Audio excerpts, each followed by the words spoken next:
பெத்தி seminar மேல்நிலைப் பள்ளியின் ஆண்டு விழாவில் பங்கேற்ற துணைநிலை ஆளுநர் கைலாசநாதன் புதிதாக கட்டப்பட்ட கட்டிடத்தை திறந்து வைத்தார். புதுச்சேரி பெத்தி செமினார் மேல்நிலைப் பள்ளியின் 179வது ஆண்டு விழா மற்றும் புதிய கட்டிட திறப்பு விழா உப்பளம் பெத்தி செமினார் பள்ளி வளாகத்தில் நடைபெற்றது. துணைநிலை ஆளுநர் கைலாசநாதன் விழாவில் சிறப்பு விருந்தினராக கலந்து கொண்டு புதிய கட்டிடத்தை திறந்து வைத்தார். தொடர்ந்து படிப்பு மற்றும் பல்வேறு போட்டிகளில் வெற்றி பெற்ற மாணவர்களுக்கு பரிசு வழங்கி சிறப்பித்தார். இதனைத் தொடர்ந்து பள்ளி மாணவர்களின் கலை நிகழ்ச்சிகள் நடைபெற்றன. உள்துறை மற்றும் கல்வி அமைச்சர் நமச்சிவாயம், கடலூர் புதுச்சேரி மறைமாவட்ட பேராயர் பிரான்சிஸ் கலிஸ்ட் ஆகியோர் முன்னிலையில் நடைபெற்ற விழாவில் ஆசிரியர்கள், மாணவர்களது பெற்றோர்கள் திரளானோர் பங்கேற்றனர். புதுச்சேரியில் கதிர்காமம் தொகுதிக்குட்பட்ட குடியிருப்பு பகுதிகளில் உள்ள கழிவுநீர் வாய்க்காலில் திடீரென தொழிற்சாலையின் ரசாயன கழிவுகள் வெளியேறி அப்பகுதி மக்களுக்கு மூச்சு திணறல் மற்றும் வாந்தி மயக்கம் ஏற்பட்டதால் பரபரப்பு நிலவி வருகிறது. புதுச்சேரி கதிர்காமம் தொகுதி மேட்டுப்பாளையம் பகுதியில் சுமார் 10க்கும் மேற்பட்ட ரசாயன தொழிற்சாலைகள் இயங்கி வருகிறது. இந்த தொழிற்சாலையில் இருந்து வெளியேற்றப்படும் ரசாயன கழிவுகளால் அந்த பகுதியில் வசிக்கும் பொதுமக்கள் மூச்சு திணறல் உள்ளிட்ட பல்வேறு பிரச்சனைகளுக்கு ஆளாகி வந்தனர். இந்த நிலையில் கதிர்காமம் தொகுதிக்குட்பட்ட வடக்கு பார்வதிபுரம், தெற்கு பார்வதிபுரம், அண்ணா நகர், அணைக்கரை வீதி உள்ளிட்ட 10க்கும் மேற்பட்ட குடியிருப்பு பகுதிகளில் உள்ள கழிவுநீர் வாய்க்கால் வழியாக இன்று திடீரென்ற தொழிற்சாலையின் ரசாயன கழிவுகள் வெளியேறியது. இதனால் இந்த பகுதியில் வசிக்கும் பொதுமக்களுக்கு திடீரென மூச்சு திணறல் மற்றும் வாந்தி மயக்கத்தால் அவதியுற்றனர். இதனால் அச்சமடைந்த அந்த பகுதி மக்கள் அங்கிருந்து வெளியேறினர்.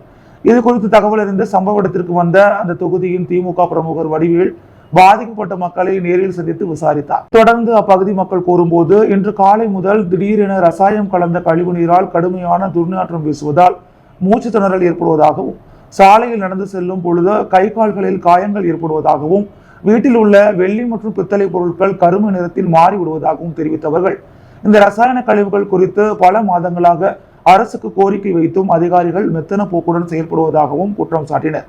இது குறித்து திமுக பிரமுகர் வடிவேலு கூறும் பொழுது, கடந்த 1 மாத காலமாக தொழிற்சாலையில் இருந்து கழிவுகள் குடியிருப்பு பகுதிகள் வழியாக வெளியேற்றப்படுவதால் அந்த பகுதி மக்கள் பல இன்னல்களுக்கு ஆளாகியுள்ளனர். எனவே அரசு உடனடியாக போர்க்கால அடிப்படையில் சுகாதார பணிகளை மேற்கொள்ள வேண்டும், ரசாயன கழிவுகளை வெளியேற்றும் தொழிற்சாலைகள் மீது நடவடிக்கை எடுக்க வேண்டும் எனவும் கோரிக்கை விடுத்தார். புதுச்சேரி கிராமப்புற இளைஞர்களின் திறமைகளை வெளிப்படுத்தும் வகையில் Pondicherry rural premier league season 2025 cricket போட்டி வருகின்ற மே மாதம் 1ஆம் தேதி தொடங்கி 11ஆம் தேதி வரை நடைபெறுகிறது. Pondicherry rural premier league 2025 season 1 cricket போட்டி வருகின்ற மே மாதம் 1ஆம் தேதி தொடங்கி 11ஆம் தேதி வரை நடைபெற இருக்கிறது. இப்போட்டிகளுக்கு டைட்டில் ஸ்பான்சராக திரைப்பட நடிகர் சந்தானம் நடிப்பில் வெளியாக உள்ள டிடி நெக்ஸ்ட் லெவல் திரைப்பட குழுவினர் இணைந்து நடத்த உள்ளனர். இப்போட்டியில் 250 வீரர்கள் பங்கேற்றுள்ளனர். இதில் 160 விளையாட்டு வீரர்களை ஏலம் எடுக்கும் நிகழ்வு தனியார் ஹோட்டலில் இன்று நடைபெற்றது. இதில் புதுச்சேரியைச் சேர்ந்த 8 அணிகள் பங்கேற்றன. சூர்யா குரூப் ஸ்பாண்டன்ஸ், Leo warriors, Sai trendy Bahour, நேயம், Puducherry trophy mall, Pondy super kings, பிபிஜிஓ லெஜெண்ட்ஸ், பாண்டிச்சேரி யூத் சாம்பியன்கள், எல்எஃப்பி சோல்டர்ஸ், ட்ரோஃபி கிங்ஸ் உள்ளிட்ட அணிகள் பங்கேற்று வீரர்களை தேர்வு செய்தனர். இதில் அதிகபட்ச ஏலமாக நித்யானந்தா 2,75,000 பாயிண்ட்ஸ், பிரதாப் ராஜ் 1,80,000, சாந்தமூர்த்தி 1,50,000 பாயிண்ட்ஸில் ஏலம் எடுக்கப்பட்டனர். இவ்விழாவில் சிறப்பு விருந்தினர்களாக சட்டமன்ற உறுப்பினர் நேரு என்கின்ற குப்புசாமி, சமூக சேவகர் மோகித் கிங்ஸ் ரவிக்குமார் ஆகியோர் பங்கேற்றனர். புதுச்சேரியில் இருக்கக்கூடிய கிரிக்கெட் வீரர்களிடம் மிகப்பெரிய அளவில் திறமைகள் இல்லை என புறக்கணிக்கப்படுகிறார்கள். இதனை வெளிக்கொண்டு வரும் விதமாக பாண்டிச்சேரி ரூரல் பிரீமியர் லீக் போட்டியானது நடத்தப்பட்டு வருகிறது. வெளி மாநிலத்தைச் சேர்ந்த வீரர்களுக்கு முன்னுரிமை கொடுப்பதை தவிர்த்துவிட்டு புதுச்சேரியில் இருக்கக்கூடிய நல்ல வீரர்களை தேர்ந்தெடுக்க வேண்டும் என்பது இந்த போட்டியின் நோக்கம். புறக்கணிக்கப்படும் வீரர்களின் திறமைகளை வெளிக்கொண்டு வந்து மாநில அளவில் விளையாட செய்வதற்கு இந்த போட்டி நோக்கமாக உள்ளது என வீரர்கள் தெரிவித்தனர். சோசியத்தி புரோகிரஸ்தி உயர்நிலைப் பள்ளியின் 103வது ஆண்டு விழாவில் சட்டமன்ற உறுப்பினர் வி.பி. ராமலிங்கம் பங்கேற்று பொதுத் தேர்வில் சிறப்பிடம் பெற்ற மாணவர்களுக்கு பரிசுகளை வழங்கி பாராட்டினார்.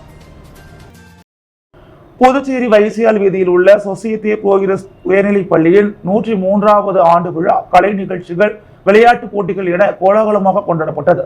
பள்ளியின் தாளாளர் தேவானந்தம் தொடக்க உரையாற்றி சிறப்பு விருந்தினர்களை வரவேற்றார். பள்ளியின் தலைமை ஆசிரியர் முனைவர் திருமலைவாசன் பள்ளியின் 2024-25ஆம் ஆண்டிற்கான ஆண்டறிக்கையை வாசித்தார். தொடர்ந்து நடைபெற்ற விழாவில் சிறப்பு அழைப்பாளராக சட்டமன்ற உறுப்பினர் வி.பி. ராமலிங்கம் கலந்து கொண்டு முதன்மை உரையாற்றி கடந்த ஆண்டு 10ஆம் வகுப்பு பொதுத் தேர்வில் சிறப்பிடம் பெற்ற மாணவர்களுக்கு பரிசுகளை வழங்கி பாராட்டினார். மேலும் பள்ளியில் நடைபெற்ற விளையாட்டு, திருக்குறள் மற்றும் கலை போட்டிகளில் வெற்றி பெற்ற மாணவர்களுக்கு பரிசு மற்றும் கேடயங்களை வழங்கி வாழ்த்துக்களை தெரிவித்தார். இவ்விழாவில் கல்வித்துறை துணை இயக்குநர் சிவராம ரெட்டி, செவாலிய விருது பெற்ற பிரெஞ்சு பேராசிரியர் சுப்ராய நாயகர் ஆகியோருக்கு விழாவில் பாராட்டு செய்யப்பட்டது. முன்னதாக மாணவிகளுக்கான பல்வேறு விளையாட்டுப் போட்டிகளும் கலை நிகழ்ச்சிகளும் நடைபெற்றது. கலை நிகழ்ச்சிக்கான ஏற்பாட்டினை ஆசிரியர் லதா, லாவண்யா, ஜெயலட்சுமி மற்றும் நிவேதா ஆகியோர் செய்திருந்தனர். மேலும் செவாலிய சச்சிதானந்தம், பேராசிரியர் ராஜன், பள்ளியின் ஆய்வாளர் ராஜேந்திரன் மற்றும் சங்க பொறுப்பாளர்களும் உறுப்பினர்களும் கலந்து கொண்டு விழாவை சிறப்பித்தனர். பள்ளியின் ஆசிரியை சரஸ்வதி நிகழ்ச்சியை தொகுத்து வழங்க, நிகழ்வின் நிறைவாக ஆசிரியர் ராஜேஸ்வரி நன்றி உரை வழங்கினார். இதில் மாணவ மாணவிகள், பெற்றோர்கள், ஆசிரியர்கள் பலர் கலந்து கொண்டனர். திமுக தலைவர் மு க ஸ்டாலின் பிறந்த நாளை முன்னிட்டு கதிர்காமம் தொகுதி திமுக சார்பில் 1000க்கும் மேற்பட்ட ஏழை மக்களுக்கு திமுக பிரமுகர் வடிவேல் அன்னதானம் வழங்கினார். திமுக தலைவர் ஸ்டாலின் பிறந்த நாளை முன்னிட்டு புதுச்சேரி மாநில திமுக சார்பில் தொகுதி முழுவதும் கொண்டாடப்பட்டு வருகிறது. ஒவ்வொரு தொகுதியாக நலத்திட்ட உதவிகள், அன்னதானங்கள் வழங்கி வெகு விமர்சையாக கொண்டாடி வருகின்றனர். இதன் ஒரு பகுதியாக கதிர்காமம் தொகுதி திமுக சார்பில் திமுக தலைவர் ஸ்டாலின் பிறந்தநாள் விழா தொகுதி பொறுப்பாளர் வடிவேலு தலைமையில் கொண்டாடப்பட்டது. இதனையொட்டி கதிர்காமத்தில் சுமார் 1000க்கும் மேற்பட்ட ஏழை எளிய மக்களுக்கு அன்னதானம் வழங்கும் நிகழ்வு நடைபெற்றது. இதில் சிறப்பு விருந்தினராக கலந்து கொண்ட தொகுதி திமுக பொறுப்பாளர் வடிவேலு தனது ஏற்பாட்டின் பேரில் 1000க்கும் மேற்பட்ட மக்களுக்கு அன்னதானம் வழங்கினார். இதில் தொகுதியை சார்ந்த திமுக நிர்வாகிகள் பலர் திரளாக கலந்து கொண்டனர். புதுச்சேரி மாநிலம் உழவர்கரை லாஸ்பேட்டை தொகுதி பாரதிய ஜனதா கட்சியின் சார்பில் 2ஆம் தேதி பட்ஜெட் விளக்க பொதுக்கூட்டம் நடைபெற உள்ளது. புதுச்சேரி உழவர்கரை மாவட்டம் லாஸ்பேட்டை தொகுதி பாரதிய ஜனதா கட்சியின் சார்பில் நாளை நடைபெற இருக்கின்ற மத்திய அரசின் மாபெரும் பட்ஜெட் விளக்க பொதுக்கூட்டம் மற்றும் லாஸ்பேட்டை சட்டமன்ற பாரதிய ஜனதா கட்சி தொகுதியின் புதிய அலுவலக திறப்பு விழா அழைப்பிதழை இன்று மாநில தலைமை அலுவலகத்திற்கு சென்று மாநில பொதுச் செயலாளர் மோகன்குமார் மற்றும் தொகுதியின் தலைவர் பன்னீர்செல்வம் தலைமையில் உழவர்கரை மாவட்ட தலைவர் உலகநாதன் முன்னிலை வகிக்க தொகுதியின் தேர்தல் பொறுப்பாளர் செல்வாஸ் அசோகன், மாநில பொருளாதார பிரிவு நமச்சிவாயம், மாநில அமைப்பு சாரா பிரிவின் தலைவர் சந்துரு மற்றும் ஆட்சி ஆறுமுகம், மனோகர், பாலன், தயாளன், புருஷோத்தமன் உடன் இருக்க அனைத்து நிர்வாகிகளுக்கும் வழங்கப்பட்டது. புதுச்சேரி கல்வி பங்களாவில் அமைந்துள்ள அருள்மிகு ஸ்ரீ துலுக்கானத்தம்மன் உடனுரை ஸ்ரீ கம்பீஸ்வரர் ஆலயத்தில் நடைபெற்ற மகா சிவராத்திரி விழாவில் எதிர்க்கட்சித் தலைவர் சிவா உள்ளிட்ட திரளான பக்தர்கள் கலந்து கொண்டு சுவாமியை வழிபட்டனர். புதுச்சேரி காமராஜர் சாலை ஜெயராம் ஹோட்டல் எதிரே அமைந்துள்ள கல்வி பங்களாவில் அமைந்துள்ள அருள்மிகு ஸ்ரீ துலுக்கானத்தம்மன் உடனுரை ஸ்ரீ கம்பீஸ்வரர் ஆலயத்தில் மகா சிவராத்திரியை முன்னிட்டு சுவாமிக்கு 4 கால பூஜை நடைபெற்றது. தொடர்ந்து பல்வேறு வாசனை திரவியங்களால் அபிஷேகம் செய்யப்பட்டு மகா தீபாரதனை காண்பிக்கப்பட்டது. விழாவில் எதிர்க்கட்சித் தலைவர் சிவா தனது குடும்பத்துடன் கலந்து கொண்டு சுவாமியை வழிபட்டார். இந்த விழாவில் திரளான பக்தர்களும் கலந்து கொண்டு சுவாமியை வழிபட்டனர். பின்னர் பூஜையில் கலந்து கொண்ட அனைவருக்கும் பிரசாதம் வழங்கப்பட்டது. மேலும் நலத்திட்ட உதவிகளாக புடவை வழங்கப்பட்டது. இவ்விழாவிற்கான ஏற்பாடுகளை ராஜேஷ் உள்ளிட்ட ஆலய நிர்வாகிகள் சிறப்பாக செய்திருந்தனர். தமிழக முதலமைச்சர் மு க ஸ்டாலின் பிறந்த நாளை முன்னிட்டு அரியங்குப்பம் தொகுதி திமுக சார்பில் பட்டாசு வெடித்து இனிப்புகள் வழங்கி கொண்டாடப்பட்டது. திமுக கழக தலைவர் தமிழகத்தின் முதலமைச்சர் மு க ஸ்டாலின் பிறந்த நாளை முன்னிட்டு அரியங்குப்பத்தில் பட்டாசு வெடித்து கேக் வெட்டி பொதுமக்களுக்கு இனிப்புகள் வழங்கி சிறப்பாக கொண்டாடப்பட்டது. வியாபாரிகளுக்கும் மாணவ மாணவிகளுக்கும் தலைமை பொதுக்குழு உறுப்பினர்கள் சக்திவேல் மற்றும் கோபால் ஆகியோர் இனிப்புகள் வழங்கினர். தொகுதி செயலாளர் சீதாராமன் ஒருங்கிணைக்க மாநில இலக்கிய அணி துணை அமைப்பாளர் கலிவரதன், தொகுதி துணை அமைப்பாளர் ராஜேந்திரன், மாநில பிரதிநிதி தினகரராசு, தொகுதி பொருளாளர் மெய்யழகன், சுற்றுச்சூழல் அணி தலைவர் பன்னீர்செல்வம், மாநில அணிகளின் துணை அமைப்பாளர்கள் முகுந்தன், வினோத்குமார், தியாகராஜன், சுப்புராயன், செல்வம், கர்ணா, ஜபருல்லா, லியாக்கத் அலி, மொழிப்போர் தியாகி உதயசங்கர், கழக முன்னோடிகள் பெருமாள், லோகநாதன், குமார், ஜீவானந்தம், ராஜேந்திரன், ரமேஷ் உள்ளிட்ட நிர்வாகிகள் பலர் கலந்து கொண்டு சிறப்பித்தனர். புதுச்சேரி குடிமைப் பொருள் வழங்கல் துறை மூலமாக மணவெளி சட்டமன்ற தொகுதியைச் சேர்ந்த வறுமை கோட்டிற்கு கீழ் வசிக்கும் குடும்பத்தினர்களுக்கு சபாநாயகர் எம்பலம் செல்வம் முன்னிலையில் சிவப்பு நிற உணவு பங்கீடு அட்டை வழங்கப்பட்டது. புதுச்சேரி அரசு குடிமைப் பொருள் வழங்கல் மற்றும் நுகர்வோர் விவகாரங்கள் துறை சார்பாக மணவெளி சட்டமன்ற தொகுதியைச் சேர்ந்த வறுமை கோட்டிற்கு கீழ் வசிக்கும் 90 குடும்பங்களுக்கு தொகுதி சட்டமன்ற உறுப்பினரும் சட்டப்பேரவைத் தலைவருமான ஏபலம் செல்வம் சீரிய முயற்சியால் அவர்களின் குடும்ப உணவு பங்கீடு அட்டை சிவப்பு நிற அட்டையாக மாற்றப்பட்டது. அவ்வாறு சிறப்பு நிற உணவு பங்கீடு அட்டையாக மாற்றம் செய்யப்பட்ட அட்டைகளை சட்டப்பேரவைத் தலைவர் பயனாளிகளுக்கு வழங்கினார். இந்த நிகழ்ச்சியின் போது மாவட்ட பாஜக தலைவர் சுகுமாரன், துணைத் தலைவர் மணிகண்டன், தானாம்பாளையம் ஞானசேகர், தொகுதி பொதுச் செயலாளர் NSK செழியன், கலைவாணன், ஓனாங்குப்பம் சுமதி, சடாநகர் செல்வி, புறநாங்குப்பம் மணி, TN பாளையம் வீரசெல்வம் உள்ளிட்டவர்கள் கலந்து கொண்டனர். புதுச்சேரி மத்திய சிறையில் நடத்தப்பட்ட யோகா பயிற்சியில் பங்கேற்ற சிறைவாசிகளுக்கு காவல் தலைவர் ரவுதீப் சாகர் தலைமையில் சான்றிதழ் வழங்கப்பட்டது. புதுச்சேரி காலாப்பட்டு மத்திய சிறையில் 300க்கும் மேற்பட்ட தண்டனை மற்றும் விசாரணை கைதிகள் உள்ளனர். இவர்களின் மறுவாழ்விற்காக சிறை தோட்டம், பேக்கரி, நூலகம், சிறை வானொலி போன்ற பல நலத்திட்டங்கள் செயல்படுத்தப்பட்டு வருகிறது. இதன் ஒரு பகுதியாக சிறைவாசிகளுக்கு யோகா நிகழ்ச்சி பயிற்றுவிக்கப்படுகிறது. இந்நிகழ்ச்சியில் நோவா வேர்ல்ட் ரெக்கார்ட் அமைப்பின் சார்பாக யோகா நிகழ்ச்சி உலகெங்கும் நடத்தப்பட்டு வருகிறது. இந்நிலையில் புதுவை மத்திய சிறையில் உள்ள சிறைவாசிகள் மற்றும் சிறை ஊழியர்கள் கலந்து கொண்டு மெகா யோகா நிகழ்ச்சி நடைபெற்றது. இதற்காக சான்றிதழ் வழங்கும் நிகழ்ச்சி புதுவை மத்திய சிறை வளாகத்தில் சிறைத்துறை தலைவர் IG ரவுதீப் சாகர் தலைமையேற்று சான்றிதழ்களை வழங்கினார். விழாவிற்கான ஏற்பாடுகளை தலைமை கண்காணிப்பாளர் அழகேசன், கண்காணிப்பாளர் பாஸ்கரன் ஆகியோர் செய்திருந்தனர். இவ்விழாவில் தமிழ்நாடு மற்றும் புதுச்சேரி யோகா சங்கத்தின் நிர்வாகிகளும் கலந்து கொண்டனர். மேலும் இவ்விழாவில் நோவா யோகா கன்சல்டன்சி சர்வீஸ் சார்பில் கம்ப்யூட்டர் பயிற்சி சான்றிதழும் பயிற்சி முடித்தவர்களுக்கு வழங்கப்பட்டது. சான்றிதழ் வழங்கும் நிகழ்ச்சியில் ஸ்ரீ அரவிந்தோ சொசைட்டி இயக்குநர் சீனிவாசன், அலுவலக பணியாளர்கள் கலந்து கொண்டு சிறப்பித்தனர்.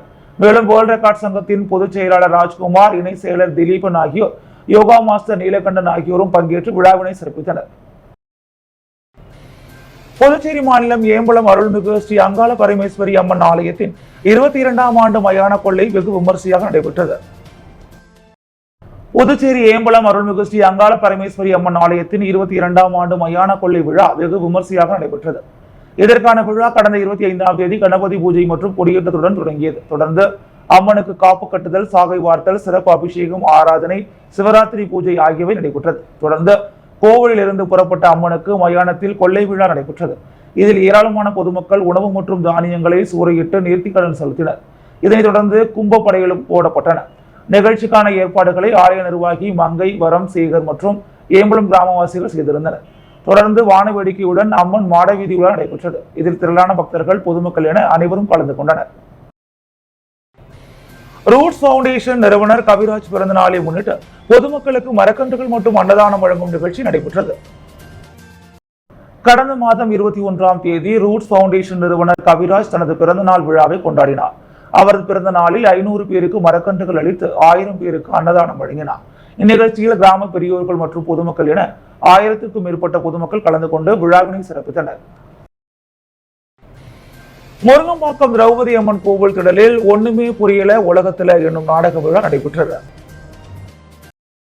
புதுச்சேரி அரசு கலை பண்பாட்டுத்துறை சார்பில் ஸ்ரீ தபத்திரு சங்கரதாஸ் சுவாமிகள் நாடக விழா 2025 முருங்கம்பாக்கம் திரௌபதி அம்மன் கோவில் திடலில் நடைபெற்றது. இதில் புதுவை RS மனோகர் நாடக மன்றம் வழங்கிய ஒண்ணுமே புரியல உலகத்துல என்ற நாடகம் நடைபெற்றது. இந்த நாடகத்தை கதை வசனம் எழுதி இயக்கியவர் VK சுவாமிதாசன். இந்த நாடக நிகழ்ச்சியில் நன்மாமணி குப்புசாமி, கலைப்பித்தன் என்பம் மோகன் மற்றும் கலைமாமணி நாகசுப்பிரமணியம், ஸ்டெல்லாமரி, திமாஸ் ராஜா, வெற்றி, ஜிதேஷ், வரிஸ் என்ற வரலட்சுமி ஆகியோர் பங்கு பெற்ற நாடக விழா சிறப்பாக நடைபெற்றது. உதவி இயக்கம் ராஜா சந்துரு, மேடை நிர்வாகம் ராஜாம்பாள், உதவி வெங்கடேசன், ராஜ், ஒப்பனை கருணாமூர்த்தி ஆகியோர் செய்திருந்தனர். இந்நாடகம் பொதுமக்களின் அமோக வரவேற்பை பெற்றது. புதுச்சேரி வண்ணார் சமுதாய முன்னேற்ற மத்திய கூட்டமைப்பின் அறிவுறுத்தலின்படி முதலியார்பேட்டை டோபிகானாவில் இணைப்பு பெயர் பலகை திறப்பு விழா நடைபெற்றது. புதுச்சேரி வண்ணார் சமுதாய முன்னேற்ற மத்திய கூட்டமைப்பின் அறிவுறுத்தலின்படி புதுச்சேரி முதலியார்பேட்டை மரப்பாலம் ராஜபுத்திர மறைவிட நல சங்கம் இணைக்கப்பட்டு புதிய பெயர் பலகை மத்திய கூட்டமைப்பின் கௌரவ தலைவர் கண்ணையனால் திறந்து வைக்கப்பட்டது. இந்த நிகழ்ச்சியில் மத்திய கூட்டமைப்பின் தலைவர் கலியபெருமாள், துணைத் தலைவர் பிரபுராமன், செயலாளர் PR சிவகுமார், பொருளாளர் சரவணன், துணை செயலாளர் சரவணன், செயற்குழு உறுப்பினர்கள் வடிவேல், தனகோடி மற்றும் ராஜபுத்திர குல மறைவிட நல சங்கத்தின் கௌரவ தலைவர் வாசு, தலைவர் பிரபுராமன், துணைத் தலைவர் சிங்காரவேல், செயலாளர் செந்தல், பொருளாளர் ராஜாங்கம், துணை செயலாளர் சிவகுமார் மற்றும் சங்க உறுப்பினர்கள் திரளாக கலந்து கொண்டு விழாவினை சிறப்பித்தனர். பூரணாங்குப்பம் ஸ்ரீ அங்காள பரமேஸ்வரி அம்மன் ஆலயத்தின் மயான கொள்ளை பிரம்மோற்சவ விழாவின் 3ஆம் நாள் உற்சவம் மற்றும் சுவாமி வீதி உலா நிகழ்ச்சி நடைபெற்றது. ஆரியாங்குப்பம் கொம்யூன் பூரணாங்குப்பம் கிராமத்தில் எழுந்தருளியுள்ள அருள்மிகு ஸ்ரீ அங்காள பரமேஸ்வரி அம்மன் ஆலயத்தில் மயான கொள்ளை பிரம்மோற்சவ விழா கடந்த 26ஆம் தேதி கொடியேற்றத்துடன் துவங்கியது. இதில் நேற்று 3ஆம் நாள் உற்சவத்தை முன்னிட்டு அம்மனுக்கு பால், தயிர், இளநீர், பன்னீர், சந்தனம் உள்ளிட்ட திரவியங்களாலான சிறப்பு அபிஷேகங்கள் நடைபெற்று தீபாராதனைகள் காண்பிக்கப்பட்டது. தொடர்ந்து புனித நீர் திரட்டி பூங்கரகம் ஜோடிக்கப்பட்டு கரக வீதி உலா நடைபெற்று சிறப்பு அலங்காரத்தில் அம்மன் வீதி உலா நிகழ்ச்சி நடைபெற்றது. இவ்விழாவில் அதிமுக மாநில துணை செயலாளர் குமுதன் புருஷோத்தமன் சிறப்பு விருந்தினராக கலந்து கொண்டு சுவாமி தரிசனம் செய்து வழிபட்டனர். மேலும் இவ்விழாவில் அதிமுக மாநில விவசாய அணி தலைவர் பார்த்தசாரதி, அவைத் தலைவர் மூர்த்தி, பொதுக்குழு உறுப்பினர் சிவராமராஜா, கார்த்திக், மணி தயாளன், பலராமன் உள்ளிட்ட அதிமுக நிர்வாகிகள், பொதுமக்கள் பலர் கலந்து கொண்டனர். இவ்விழாவிற்கான ஏற்பாடுகளை உபயதாரர்கள், ஆலய தனி அதிகாரி பாஸ்கர் மற்றும் விழா குழுவினர்கள் சிறப்பாக செய்திருந்தனர். புதுவையின் அன்றாட நிகழ்வுகளை காண பாண்டி ஹெட்லைன்ஸ் யூடியூப் சேனலை சப்ஸ்கிரைப் பண்ணுங்க. தொடர்ந்து எங்களுடன் இணைந்திருக்க பக்கத்தில் உள்ள பெல் பட்டனை பிரஸ் பண்ணுங்க. லைக் பண்ணுங்க, ஷேர் பண்ணுங்க. என்றும் உங்களுடன் பாண்டி ஹெட்லைன்ஸ்.